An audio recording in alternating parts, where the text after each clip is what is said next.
This is the webinar on how to job search in a tough market, hosted by the Career and Internship Center at the University of Washington. In this webinar, we'll be going over some different topics such as mindset, what kind of framework and what approach should you have when going into this job search, materials like your resume and your cover letter, and if you have any specific questions on the basics of these, you're welcome to take a look at our other recorded webinars or resources online. Building connections. So this is thinking about networking and how scary that can be, but the importance of building those human connections. Application strategies. So how to search for a job, but not only how, where to look for a job, and the best resources for those. Interviewing tips, staying active. So not just waiting to hear back from those jobs, but what can you do while you're waiting in that time period? And then wrapping up with some tips for students who still have some time to prepare for the job search. So for students that are not yet graduating and looking for a full-time role, but are planning for the future. So first off, when we think about the tough job market right now, a lot of it is thinking about how we approach it in our mindset. So I think it can be so difficult to feel like it is so challenging to find a job right now. It can feel really despairing and discouraging, especially with the negative headlines that are on the news and the discouragement that might be happening when you are reading about the current state of things. And it can also be so discouraging seeing postings online, on social media, on LinkedIn, when you see other people getting jobs.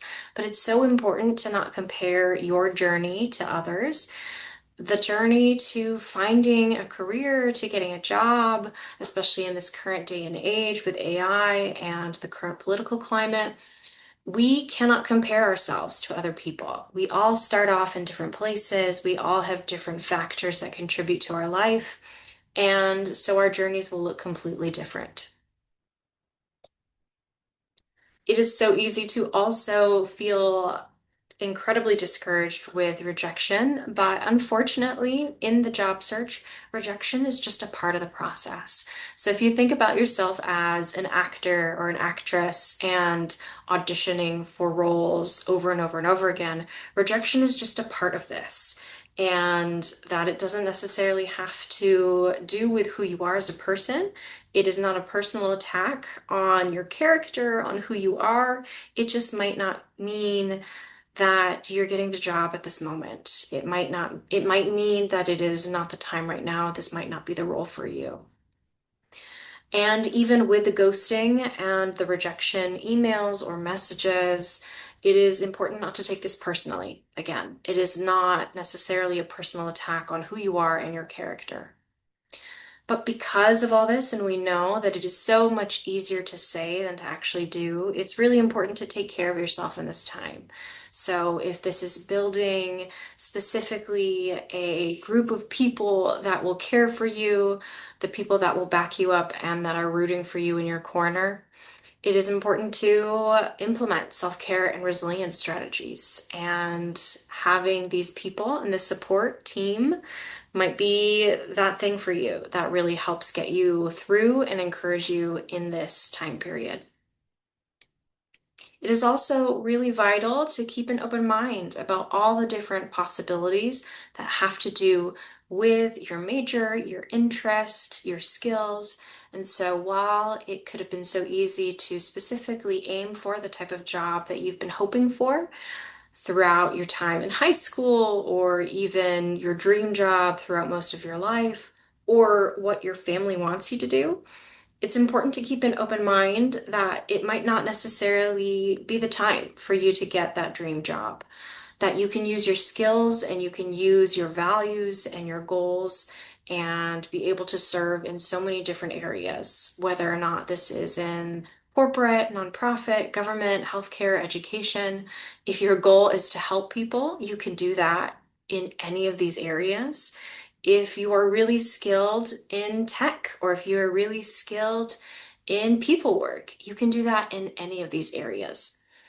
Also, industry. It is easy to also get pigeonholed specifically in only one type of industry, but many times your skills are needed in a lot of different areas as well. And while it can be so easy, especially if you're comparing yourself to people you see on LinkedIn that are getting that amazing job at a Fortune 500 company or getting an incredible salary right out of graduation, there are still so many benefits to employers of different sizes and names, maybe those that are not super well known, but have an amazing work culture and make you feel right at home and feel comfortable, and that you might be willing to stay at for a while. Job titles. It can also feel like there's a very specific type of title that you feel like you deserve and that you should be able to go straight into right after graduation. And I think with this job market, we have to be flexible about what titles look like. Titles also look different across industry and sector. So, what might be considered a manager title that might be quicker and easier to get to in a nonprofit organization, it might take a longer period of time to get to in the public sector or in government. So, know that it also is dependent on the sector or the industry that you are in. Geographic location. If you have the means and are at the time of life where you are able to move and go to a different state or a different country, there might be more opportunities in other areas. So potentially your industry might not have a lot of roles specifically in Seattle if this is where you're looking. So it might be worth taking a look at potentially neighboring states if you're hoping to stay in the Pacific Northwest, or if you are open to moving across country, taking a look at other states on the East Coast or the Midwest.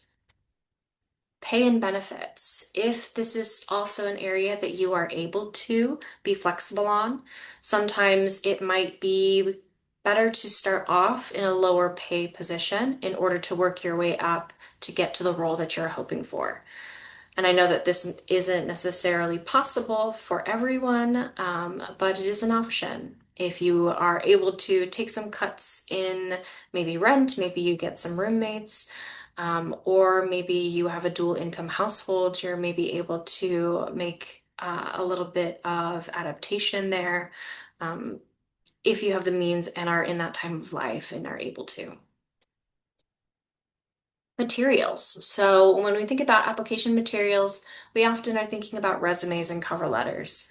And so it's really important to get these specific materials tuned up so that we can show what employers are looking for. So career readiness competencies, these are really helpful for describing experiences. Some of these include communication, critical thinking, technology, equity and inclusion. These are really helpful terminologies to be able to include in your cover letter and in your experiences. When you're able to, mention your accomplishments and include metrics when it's possible or results. So, what was the outcome? What was the impact? Were you able to increase engagement, participation? Were you able to bring up your numbers from the previous year? Did you work on a budget? And what was the size of that budget? What was the size of the team that you worked on? How many people did you see a day if you worked at a front desk? If you're able to include numbers, these are all really helpful to help quantify your experience. Numbers, percentages. So also thinking about including internships, part-time jobs, volunteer experiences, class projects, leadership roles, RSOs, and more.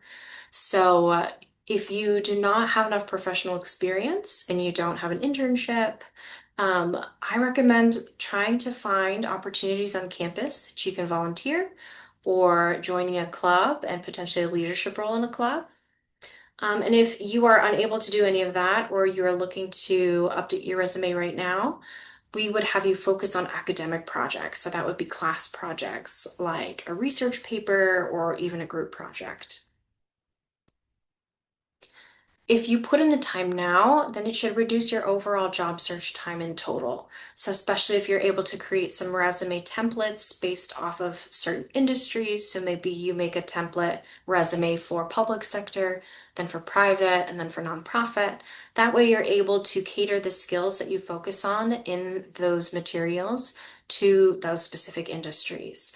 And then when it comes to application, you only have to tailor a few things.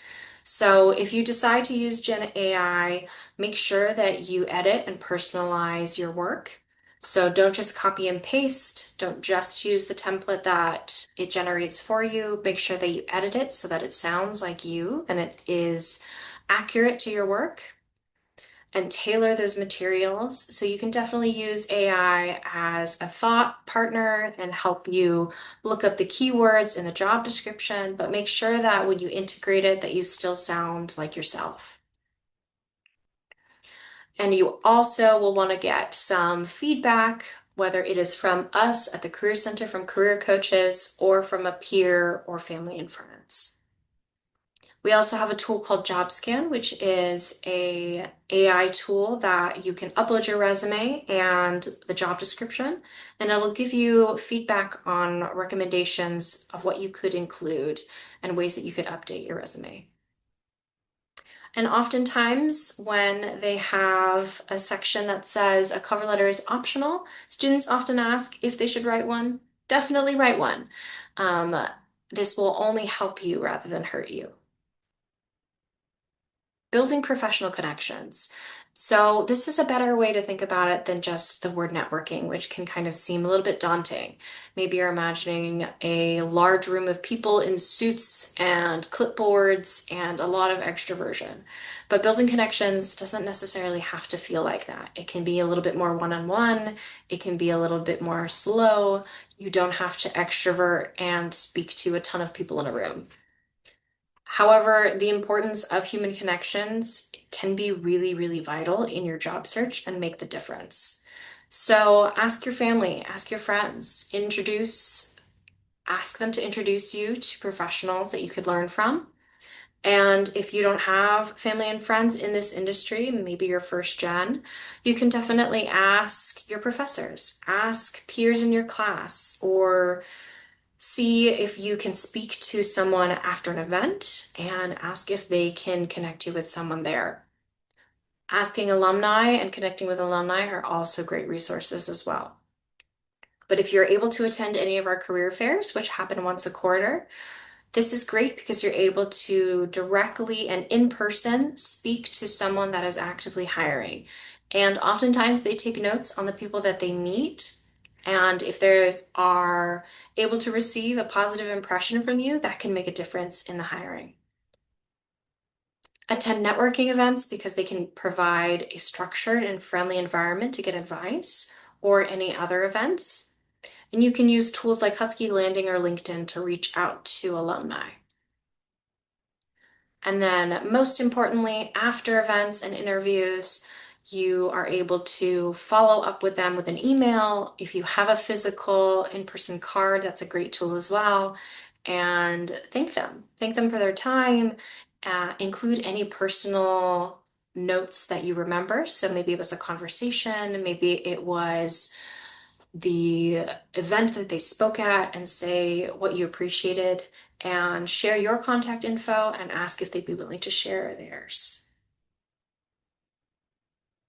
Application strategies. So Handshake, as you most likely are very familiar with, is a great tool for college students. You're able to find jobs here, create a profile so that employers can reach out to you. If you tailor your specific interests, then it can show you specific events and jobs that might be tailored to your interests and what you hope to go into in the field. I would recommend experimenting with different filters and keyword combinations to see what other different positions potentially pop up, and save those searches. And you can also directly message employers and students, as well as follow the employers to find new opportunities. And then when it comes to application strategies, don't just use Handshake. Especially if you're looking for full-time roles, we recommend looking at a myriad of different platforms, such as LinkedIn, Indeed, and other job boards, potentially like the Idealist or Government Jobs. But since these are third-party platforms, I also recommend applying directly on the organization site themselves. So if you find a company through Indeed or Glassdoor and see a position, I recommend looking up that organization itself and then seeing if that position is still up there on their site. Because these organizations often post their positions on these job boards, sometimes they don't always manage it and it expires. InterStride is a great tool for international students and for domestic students to look for positions or opportunities abroad. They also host wonderful webinars that give up-to-date information on immigration, information, or visas. When you look at those direct company websites, we recommend also turning on those job alerts if it's possible, and they add you to an email and you're able to get those email alerts directly to your inbox rather than you having to check the website regularly. And then, of course, use those networking tips that I mentioned in the connections section. Interviews. So this is often also a very daunting part of the application process. Even if you are a great people person, great at speaking, great at talking in public, as a public speaker or presenting in front of class, it is really important to still prepare for an interview. An interview can demonstrate how your skills and experience help you contribute to the team. A way to prepare would be to analyze the job description and the company website. And a big pointer for preparing for interviews is to come up with a couple stories from your past experiences. And this can be from job experiences, this can be from your time as a student, it can be from volunteer work. It doesn't matter what the experience is. We do prefer more professional experiences if you're able to, so veer away a little bit more from some personal ones. But a great method to talk about these experiences is using the STAR method. STAR stands for situation, task, action, and result. And so you can take a look at that method on our website, or you can also Google it. But it is a great way to outline and keep yourself from ranting, or to help you keep talking about your experience if you have a tendency to speak too little or too much. You can also use Udly, which is an AI interviewing tool to practice and get feedback. We found that this tool actually can give feedback in a way that we might be able to give feedback to you. So if you're unable to schedule a mock interview with us or you're short on time, you can definitely use Udly as a resource to practice. And then staying active. While you're waiting to land that role, we recommend continuing to stay proactive by building skills and expertise. You can do this through LinkedIn Learning, Forge, Coursera. Continue to build genuine professional connections. This can be through LinkedIn or attending events. Gain experience if you're unable to get that full-time job. Some internships are still hiring for recent grads. You can take a look at internships, or sometimes they're called fellowships. Volunteer work, that's a great way to still be plugged into your field and your community while also potentially working in a service job or an unrelated job to maybe what you were intending. Fine-tuning your materials and approach. So meeting with us, working through your materials and practicing and refining those tools like your resume and your cover letter and your interviewing ability. And then as a final recap, we have some recommendations to please don't do the bare minimum. Apply and connect only online. Send generic materials that took little time or thought, or apply blindly to hundreds of jobs. We do hear that this has been happening with students, that it can be so easy to just upload your materials and continue to press an apply button and hope that one of those land. But unfortunately, sometimes that can really hurt you. Sending generic materials that aren't personalized to the job can be the thing that makes or breaks it. So we recommend that tailoring your materials can be really helpful. And in order to reduce the time of tailoring every single application, to create some templates that can help you out with doing the majority of the work. And once you get a review from us and from your peers, then you'll have a pretty strong application material amount to be able to apply to those jobs. And then don't only apply to dream jobs. I know that we would encourage you to still reach for the stars and It can be helpful to also have some backups and know that sometimes those backup jobs that you maybe were not anticipating to be of much interest to you or not a career builder, that could potentially be the most enjoyable job you can have and maybe one of the best work cultures that you can have. So don't disregard the other jobs that are maybe not the dream. And don't forget you can keep building those skills and experiences while you're job searching. And finally, some tips for students that are applying a little bit later if you are not yet graduating yet. Really be intentional with your time right now. Build career readiness competencies, gain experience through internships and internship-like experiences. This can be on campus or off campus. It can be formal or informal. You can build it your own. Cultivate professional connections by going to events, connecting with your faculty and building that relationship, completing your profiles on Handshake and LinkedIn, building a baseline resume, and then, of course, meeting with us, the career coaches at the Career and Internship Center. We are really here to help you and are happy to help you along your journey while you're a student and 3 years after graduation. So here are some final resources that we really want to share with you all, especially these free subscriptions. Use it while you're a student, use it while you can. A lot of these tools are helpful for preparation for interviewing or for gaining experience. So if you have any questions, feel free to ask us, and we hope to see you at the next event.